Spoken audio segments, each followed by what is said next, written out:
Hello everyone.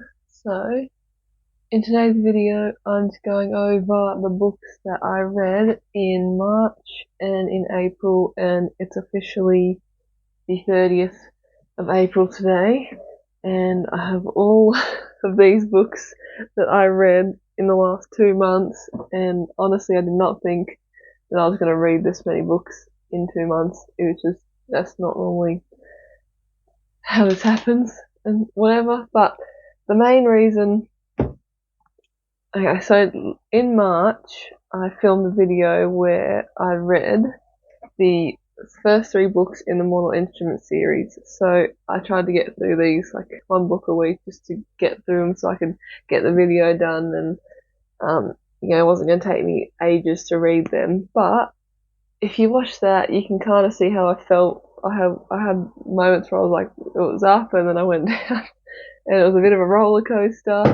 And I don't know how much really I explained in that video, but basically it's just about a girl named Clary who ends up becoming a part of the Shadowhunter world because basically like the opening scene in the book, she's at a club with her best friend Simon, and she witnesses a fight breaking out, and it turns out that there are three Shadowhunters she meets for the first time that are trying to kill a demon. So then from there you're just kind of thrust in this big world, and it's pretty good. I mean, the first three books, definitely, like I said, a roller coaster. It was a lot to take in.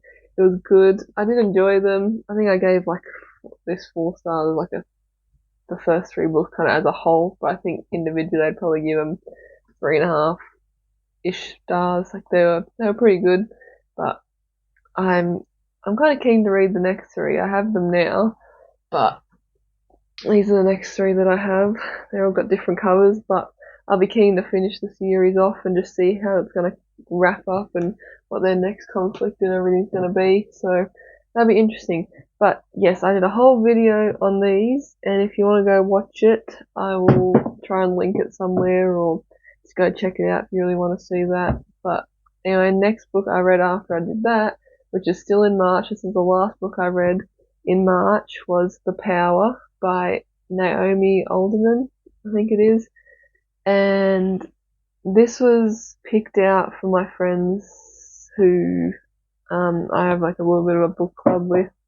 And honestly, I really don't know how I feel about this book. I mean, there were parts that I really liked because basically, long story short, women kind of get this power all of a sudden, like electricity and things like that, I think. And next minute, women are kind of running the world, and it's the men that have been kind of pushed back, and it's almost like this whole role reversal thing of like a what if, if women had these certain powers, how would it all turn out? How would the world be run now? Kind of thing. So it's very interesting in that way. It's like, it's kind of like how everything happens nowadays. There's a lot of stuff that, I guess a lot of metaphors or a lot of things that get kind of said and slightly twisted to make it, right for this book. But yeah, it was like there's a lot of talk about kind of religion and stuff like that, and people in power and politics, and there's actually a point of view of one of the guys in this book, and he's like the only main character that's the only male character and main character that is mentioned. Every other character in this book is a woman, so it's actually really interesting getting his point of view as being a man in this whole situation, and how he's being treated and everything. And it's kind of mind blowing. It left my jaw on the floor a couple times. Like it's a lot to take in. It's a lot. It seems almost kind of like this world now, but with, a little bit of a twist to it, and it's very interesting. I would highly recommend reading this if, that kind of interests you. But man, there was a lot of stuff to take in. I mean, there was a few parts that dragged out a little bit, and it took me a little bit to kind of keep pushing myself to read it. But in the end, it was just like, it was pretty mind blowing. It was pretty crazy how someone could think about this, and the ending. Oh my god, I did not expect the ending to be what it was, and there's, I think at the start and the end of the book, there's like letters between these two people about kind of the writing of this book and stuff, but I think it's all part of this story anyway, so I'd highly suggest reading those. Don't skip the letters and stuff like that because it adds to this. But holy moly, I did not expect the ending, did not expect what was coming, and I mean, it's a lot, there's a lot of violence, there's a lot of war. It's definitely good, I'd recommend 100%.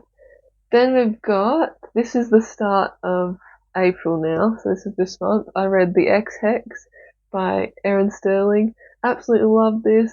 Didn't take me long to finish it. Loved the witchy fall vibes and the, I guess, conflict and the kind of two main characters and how they're feeling towards each other and everything. And it was just so fun. It was such a fun read. I loved it so much. I love this book. I want to keep reading books by this character. I think there's like a kind of a series, but not really, where it follows a couple other characters in this book, which I'd actually be interested to read. But this was so good. I'd recommend this book. It's just a nice, quick romance book.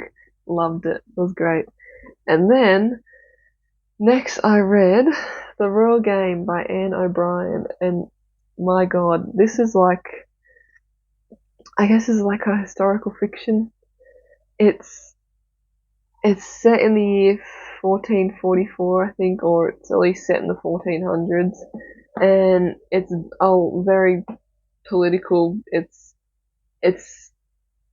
like, I guess, true to its time almost. It seems like things that happen in this book would definitely happen in real life. There's no like fantasy or mystery element or anything to it. It's just like very kind of, it's almost realistic in a way. And I guess the politics did kind of bore me a little bit. It did take me a bit to get through because it was just kind of like the same thing over and over. People stealing other people's houses. This family's trying to rise up from being basically peasants and stuff, and they're, you know, getting close to, I guess, being close to the top, if that makes sense. And they're just, it's all that kind of the lawyers and the families and how the kids are kind of following in their dad's footsteps, and how the woman's, you know, at home and taking care of everything, but then also trying to take care of the estates and do things for herself and help her family. So like it is an interesting read, and I did end up liking this. There's some slight, I guess there's a little bit of romance, but like it's so tiny, like you know, it's not really too important to the story because it is mainly just about this family kind of rising up and taking kind of what's theirs and claiming what they've worked so hard for. But it's good. I would recommend it. I mean, to the time and stuff, and there's not too much action. There's not too much that goes on. It is very political. Like I said, it's just heavy politics and things like that. But it is interesting to read. And there is a second book to this, which I kind of want to read because I really want to see kind of where the family ends up, because it does end on a bit of a cliffhanger, and you're like in the middle of this whole story, so you're like, what's going to happen with this whole family? What, you know, there's a lot. There's a few sad moments, but it's pretty good. I didn't mind it. It did take a lot to get through, but yeah, now that I've finished it, I did, you know, reflecting on it a little bit, I didn't mind it, and like I said, I would like to read the next book in the series, so we'll see what happens. And the next book I read was The Little Shop of Hopes and Dreams, which is just some like little Christmas book.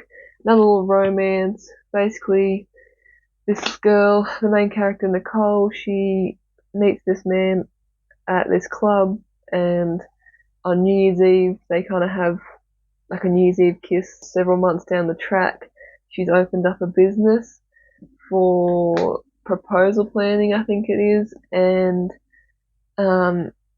basically someone comes into the picture and wants to propose to someone, and it turns out that it is this man that she kissed on New Year's Eve, and she still has feelings for him, so it's kind of going through the motions, and it is interesting to read. I did like it. It was a good book. It was very interesting.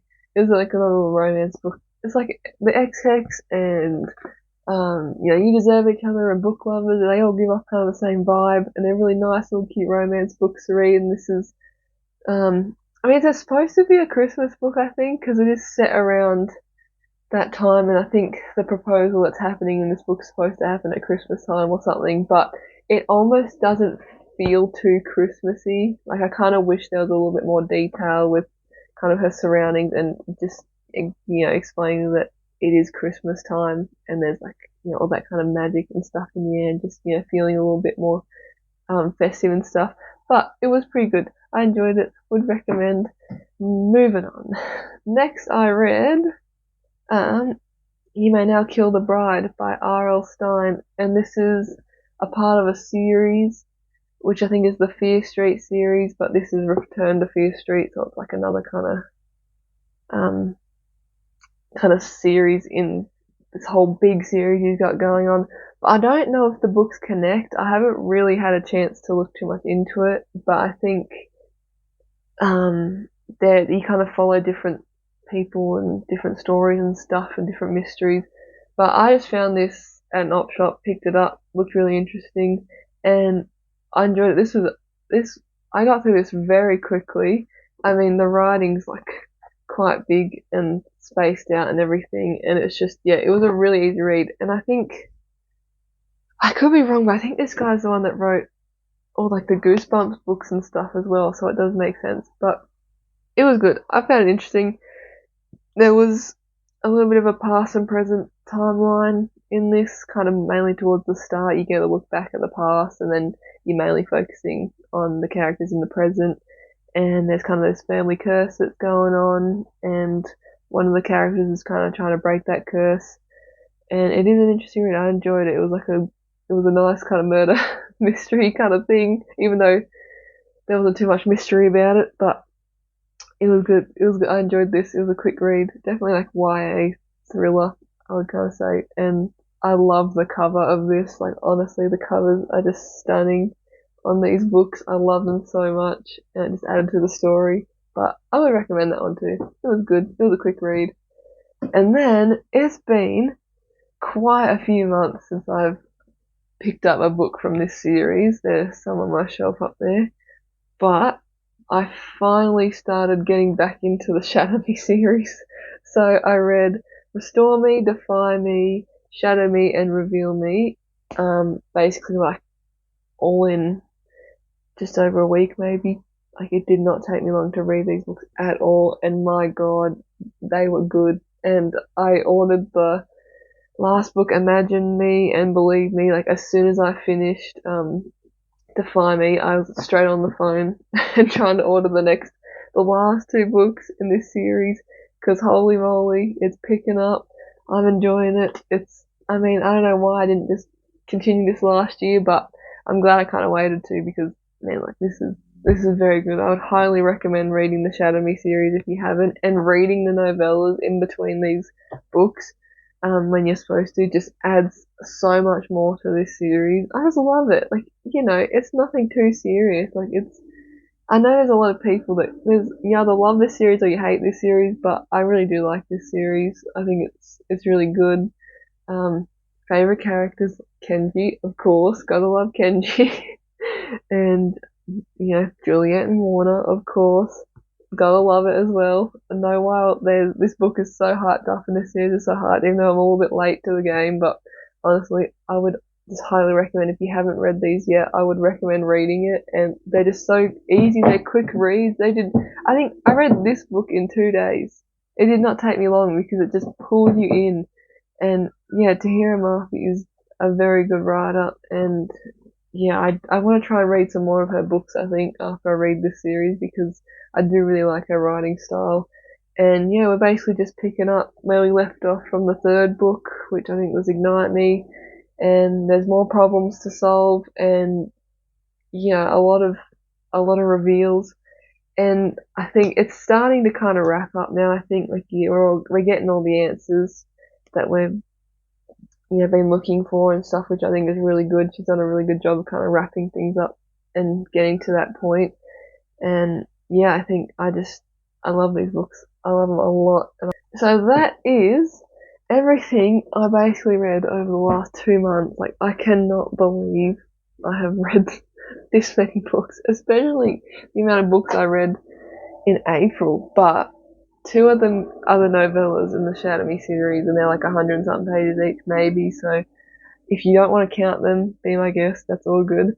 But man, oh man, it's been an interesting month, and I was thinking maybe even doing like a May reading vlog where I just kind of read vlog and talk about kind of the books I'm reading in May, because yeah, maybe you guys would like to come along with me and see what I kind of do during the month, because in these videos you just kind of see me at the end of the month talk about them. There's a lot of stuff that I can't always remember, and in the moment you can definitely feel a lot more and remember a lot more and want to kind of talk about it a lot more just after you've finished a book instead of kind of waiting until the end of the month. So I might be able to kind of give you a bit more detail, and you'll be able to actually see how I am going in the moment, but we'll see. I might film it, I might not, but I would like to. I'd like to do kind of videos like that. But if you have any book suggestions that you think I might like, or any video suggestions or anything, let me know. But oh my god, this is a lot. It's a lot of books here. My goodness. But yes, and also I was thinking even maybe doing like a bookshelf tour or something too, and like talking about the books I have, or even a TBR um video, because it's embarrassing to say, but there's a lot of books on my shelf that I need to read, and that is why I'm kind of glad I got through as many as I did the last 2 months, because it's just taken the pile down a lot. But then I went and bought new books anyway, of course. But yeah, we'll see. We'll see what happens. Um, yeah, if there's anything else, I can come back to you later. But I think that's all for now, and I'll see you in the next video. Bye.